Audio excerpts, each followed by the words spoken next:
It seems like it wasn't that long ago that the idea of mass-produced electric cars was a utopian fantasy. Charging infrastructures didn't exist, manufacturers weren't sure about the concept, and battery technology wasn't capable of delivering the driving ranges customers needed. Then, companies like Tesla entered the scene and began disrupting the car industry, with advancements in battery technology and modern industrial design. This paved the way for other car manufacturers to follow suit. They proved that not only was the technology suitable for modern transport challenges, but they also accelerated consumer demand for it. This laid the foundation for a cleaner transport sector.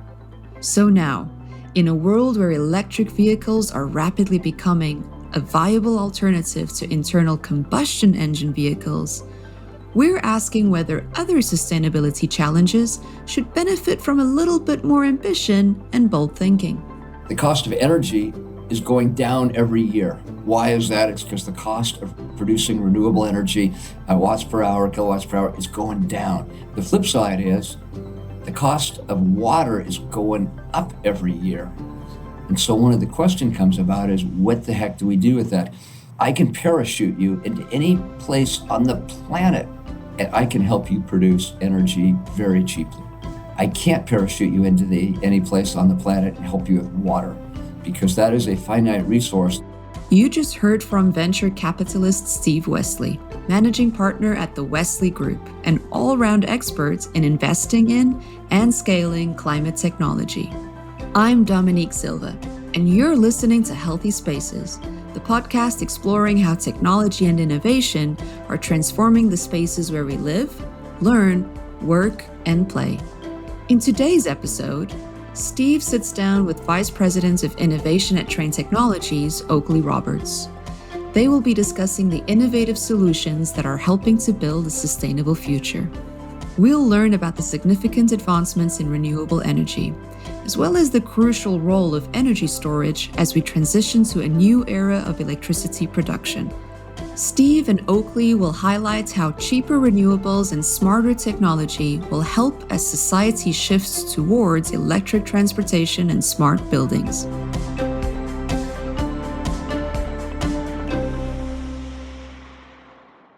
First, let's find out about Steve's perspective on society's steady march towards progress over the years. I went to work at the Department of Energy in the Office of Conservation and Solar in 1980. And I will just tell you, as much as my heart was bleeding green, these technologies, notably solar and wind, were so far out of being profitable or financially doable, it wasn't funny. And I had to go back, earn an MBA, then I became an entrepreneur for the next 25 years and wait before renewable energy made any sense.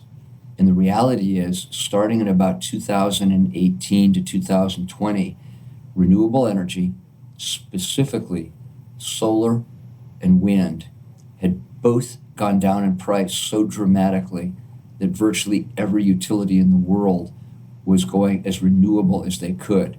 Last year, and here's an important fact for you, over 80% of all new utility power added globally was renewable. And that's just because the cost curves have changed.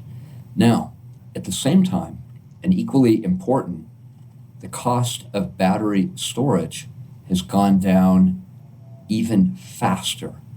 And that means our automobiles and the transportation modes we use are becoming more and more electric and less based on internal combustion engines. And that means that this new world that I was way out in front on, way the heck too early 40 years ago, is now becoming the future today, and it's coming faster than people think. Just two quick data points. Tesla today, despite all their ups and downs, still has a larger market cap than Toyota, Volkswagen, General Motors, and Ford put together. And that's no joke, and it's just because they're growing faster and they're more profitable than these other companies. So that's the new world we live in. We're in a world of the electrification of the entire transportation sector, and that smart buildings are going to be a major part of this, because every building in the world is somewhere on a journey and moving from a dumb box to a digitized smart building with power storage in it. And we believe Trane is going to be a key part in that transformation globally. I'm glad you brought up energy storage as part of the solution and the progress that we're seeing with innovations, both in storing electrical energy as electrical energy, but also thermal energy as a thermal source, which is an important solution that we see as well. And energy supply and demand gets a lot of attention, Steve, but we need to talk more about water. Demand for water has been rising for a long time and is forecasted to accelerate while half the world's population experiences water scarcity during a year. I've enjoyed your recent article about innovation and technology in the water storage and conservation space. Can you talk to us about what you're seeing happening inside this area of sustainability and why it's so essential? There's so much to be said here, but I think there's 4 key points. First, the cost of energy is going down every year. Why is that? It's because the cost of producing renewable energy, watts per hour, kilowatts per hour, is going down. Now, you're not always seeing that everywhere in your energy bill, and that's because we're so incredibly in arrears on rebuilding the nation and the world's grid. But mark my words, over our lifetime, you will see the cost of producing energy going down. The flip side is the cost of water is going up every year. So one of the question comes about is, what the heck do we do with that? Because again, I can parachute you into any place on the planet, whether it's the Arctic, the Gobi Desert, the Himalayas, Death Valley, and I can help you produce energy very cheaply. I can't parachute you into any place on the planet and help you with water, because that is a finite resource. And with global warming, that means that all of the mountain ice reserves that everybody's dependent on, and it doesn't matter whether it's in the Alps or the Andes or the Himalayas, is we see the ice packs in the major mountain ranges of the world melting off sooner, unable to hold water longer. You're going to see more water shortage. And that raises the question, what the heck do you do about that? Part of it's conservation. Part of it is finding better ways to recycle water. Part of it may be new technologies that actually help you suck H2O molecules out of the air. And some of it will be more efficient transportation of water from point A to point B. We've learned a lot about oil transmission lines and gas transmission lines. Now that water is becoming more expensive, you may be a market to do more transport of water.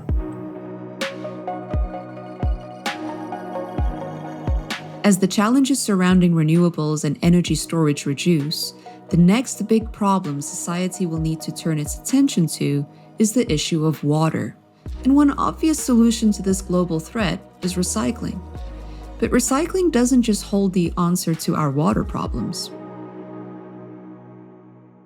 In the Carter administration, way back when I was a kid, Jimmy Carter stood up and said, we need CAFE standards, which is standards for our cars that would require the average U.S. fleet to have about 25, 26 miles, a floating scale, but starting 25, 26. But the reality is General Motors and Ford were already selling cars in Europe that got 26 miles per gallon because gas was more expensive there. It kind of made sense. Here's the shocking thing.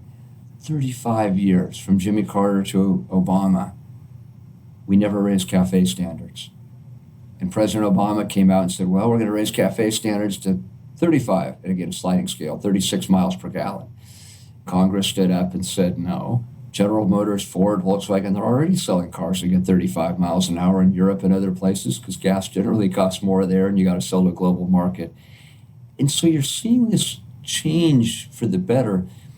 And then you got Elon Musk, who comes out in 2011 with the Model S. And he said, well, 25 miles per gallon to 36 miles per gallon in 35 years, that's chump change. My new Teslas get 97 miles per gallon. That's where technology can make a difference. But it doesn't stop there. Full disclosure, batteries aren't the cleanest thing in the world, and you got to mine for that, kind of like you have to drill for energy. But the big difference between batteries and EVs, other than the fact EVs, again, get an EPA miles per gallon equivalent of 97 miles per gallon for the Model S today, The Model 3 and the Model Y are getting about 125 miles per gallon. But with batteries, once you mine for the lithium and cobalt and manganese, batteries are 97% recyclable. So mining's still a little deleterious for the environment, but once you've mined for it once, it becomes part of the circular economy, and that's the future we need to get to. Steve, here at Trane, we have a business called Thermo King, and it's a leader in the refrigerated transportation of food and perishable goods, and it's critical in our food chain. And one of the innovations that we're active in bringing to the market is the electrified and hybrid transportation to help reduce emissions from transporting food. It's much like, and it uses the technology very similar to what you just described in the EV industry, and it's about offsetting burning diesel with powering the refrigeration cycle on trucks and trailers with electricity through battery or through shore power. And I know transportation and mobility are your passions, and you were one of the early investors in Tesla. As you continue to think about innovation in the transportation segment, what role does it play on having a positive impact on not only transporting humans, but moving beyond that to what other things should we be thinking about that the innovations that are coming out of the transportation industry are going to have on making our world a more efficient, safer, and healthier place? First, make no mistake, virtually every auto and trucking company in the world is going all electric. There's been a lot of press, notably from General Motors and Ford, saying, well, EV sales are slowing down. False. Nothing could be further from the truth. You don't hear Tesla saying that. You don't hear BYD saying that. You don't hear Hyundai saying that. They're all booming. Let me give you some numbers. There were 14 million EVs and hybrids sold globally last year out of 75 million cars total. This year, you will see over 18 million vehicles sold, again, out of a total of about 76 million globally. That means 20% of all vehicles sold today globally are EV or hybrid, and that number is about to tick up, because the cost of batteries continues to go down about 14%. But that's not even the punchline. The real punchline is we're going electric and autonomous. Within the next 1 to 2 years, mark my words, the autonomous vehicle industry is going to take off. Why do I say that? The technology hasn't quite been there to date. We're largely at what's called level 2, which means the car with self-driving capability, your Tesla may have this now, will see stop signs. It'll see stop lights. It's quite dramatic, but for God's sakes, you don't want to take your hands off the wheel because it's at 95% or 98%, not at the 99.99% you need. Having said that, you can go to San Francisco and get in a Waymo full self-driving taxi without a steering wheel or driver in the car. So level 5 is here. It's been approved by the regulators. It's already in San Francisco, Los Angeles, Phoenix, coming to Austin, and it's going to be rolling out across the country. So it's not going to happen overnight, but once you go from one geofenced part of San Francisco to all of San Francisco, to 4 other major cities, it's going to start spreading more quickly. And in about 2 years, you're going to start seeing autonomous cars and trucks just about everywhere. I'm going to have to try one of those Waymo machines the next time I'm out in San Francisco. I haven't had enough. I've seen them driving around, but I haven't had the courage yet to get inside one. It'll knock your socks off. And again, just 3-4 months ago, you'd see them around and they were slow and they were kind of halting, and you're thinking, oh my God, these things clearly aren't quite ready to. And now, because, you know, when you get on the roads, at least in California, a lot of people that probably shouldn't be driving anyway, but when they get in an accident, they don't get any better. The thing about self-driving is it makes mistakes. It's all recorded. It goes into the cloud. Engineers fix it. In the amount of progress in the last 90 days, now when you get in them, it's literally like a human being driving. It's pretty darn impressive. Yeah, it is. The technology is a little bit analogous to Trane Technologies with buildings, is thinking through the impact that artificial intelligence and the new Gen AI capabilities that are available on how do you use large language models to help control a building. And it's exciting to see how some of these technologies can help augment the controls of a building to produce a more efficient outcome, but do it in a way that also maintains or increases the comfort and health of the occupants inside the building. And I think there's a tremendous amount of opportunity ahead of us in that space. Absolutely. Buildings are becoming smart. A lot of money is to be made, and God bless you. Trane is a leader, and it's exciting.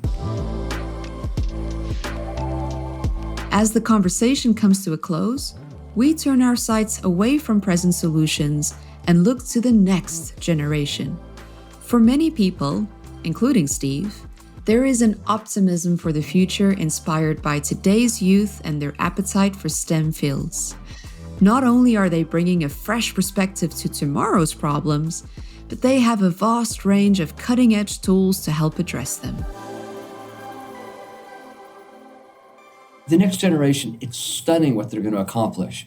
They have technological tools that we could barely have dreamed of.